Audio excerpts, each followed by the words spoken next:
ભરૂચ ખરજના દત્તાશ્રય આશ્રમમાં ગુરુ પૂર્ણિમા મહોત્સવ શ્રદ્ધાભેર ઉજવાયો. ધાર્મિક કાર્યક્રમો યોજાયો. ભરૂચના હાસોટના ખરજ ગામ નજીક આવેલ દત્તાશ્રય આશ્રમ ખાતે ગુરુ પૂર્ણિમાનો પવિત્ર મહોત્સવ અત્યંત ભક્તિમય અને દિવ્ય વાતાવરણમાં ભવ્ય રીતે ઉજવાયો હતો. સમગ્ર આશ્રમ ગુરુ ભક્ત વૈદિક મંત્રોચ્ચાર અને ભજન કીર્તનથી ગુંજી ઉઠ્યો હતો.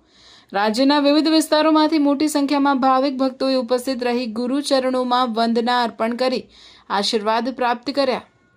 દત્તાશ્રય આશ્રમના સ્થાપક આચાર્ય ભાવિન પંડ્યા અને આચાર્ય મનન પંડ્યાએ ઉપસ્થિત ભક્તોને આશીર્વચન આપતા જણાવ્યું હતું કે ગુરુનું સાનિધ્ય જીવનને સાચી દિશા, સંસ્કાર અને આધ્યાત્મિક ઉન્નતિ તરફ દોરી જાય છે.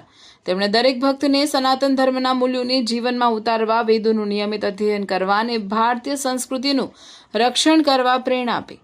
ગુરુ પૂર્ણિમાના પાવન અવસરે ભવ્ય ગુરુ પૂજન, પાદુકા પૂજન, વિશેષ મંત્ર દીક્ષા, વૈદિક મંત્રોચ્ચાર, ભજન કીર્તન, મહાઆરતી તથા મહાપ્રસાદનું ભવ્ય આયોજન કરવામાં આવ્યું હતું.